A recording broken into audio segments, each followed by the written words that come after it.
दोस्तों आज की इस वीडियो में बात करेंगे हाल ही में रिलीज हुई मूवी RRR के लीड रोल अलूरी सीताराम राजू और कोमाराम भीम के बारे में। इस वीडियो में हम इन दोनों महान स्वतंत्रता सेनानियों की कंप्लीट बायोग्राफी के बारे में बात करेंगे।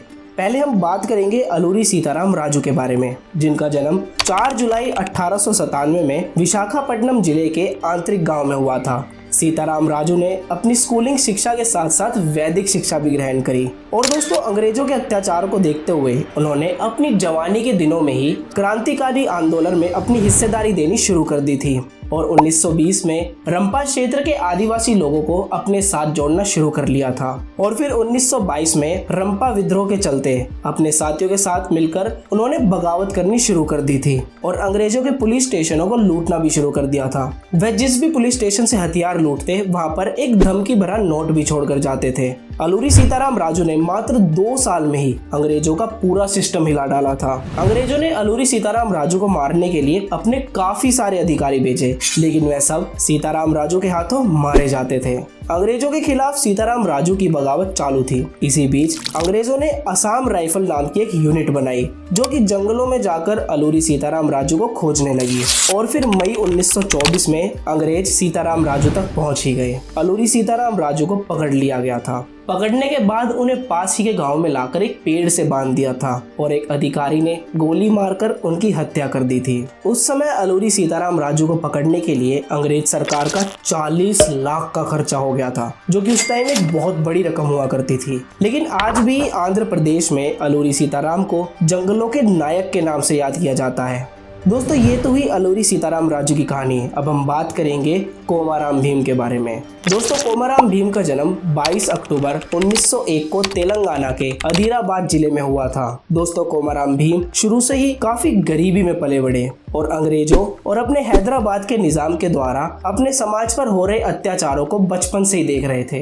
दरअसल उस समय आदिवासी समाज पर बहुत ज्यादा जुल्म किए जाते थे और उनसे काफी लगान भी लिया जाता था। यहाँ तक कि उनकी फसलों को भी अधिकारी लूट कर ले जाते थे। इस चीज को देखकर जब कोमाराम भीम के पिता ने आवाज उठाई तो उनकी बेरहमी से हत्या कर दी गई थी।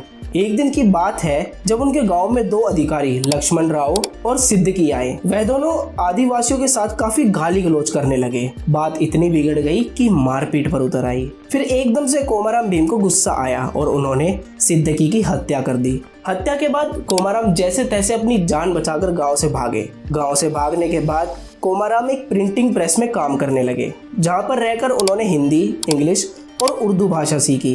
प्रेस बंद होने के बाद वह असम गए और चाय के बागानों में काम करने लगे। कुछ साल बाद जब मामला ठंडा हुआ वह वापस गांव आए और गांव के युवाओं के साथ मिलकर हैदराबाद के नाजिम के खिलाफ बगावत करने लगे। कोमाराम भीम की मांग थी कि गोंडाना क्षेत्र को अलग राज्य बनाया जाए और निजाम यहाँ से चले जाए, लेकिन हैदराबाद के निजाम ये शर्त नहीं माने और कोमाराम भीम का गोरिल्ला युद्ध 1928 से लेकर 1940 तक चलता रहा और फिर सितंबर 1940 में एक धोखेबाज मुखबर की वजह से हैदराबाद निजाम को कोमाराम भीम के ठिकाने का पता चला और उन्होंने भीम के ऊपर धावा बोल दिया। कई दिनों की लगातार लड़ाई के बाद कोमाराम भीम और उनके साथी वीरगति को प्राप्त हुए। तेलंगाना में कोमाराम भीम की एक भव्य मूर्ति भी बना रखी है और वहाँ के म्यूजियम में उनकी कुछ चीजें भी रखी हुई हैं। दोस्तों आज भी कोमाराम भीम को वहाँ के लोग एक भगवान की तरह पूजते हैं।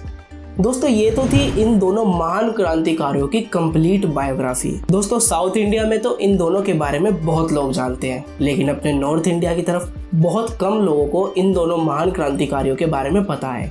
इसलिए मैं हाथ जोड़कर आपसे रिक्वेस्ट करता हूँ कि इस वीडियो को ज़्यादा से ज़्यादा लोगों के पास पहुँचाएं ताकि अपने देश का इतिहास सब लोग जान सकें। दोस्तों अलूरी सीताराम राजू और कोमाराम भीम की कहानी आपको कैसी लगी कमेंट में ज़रूर बताएं।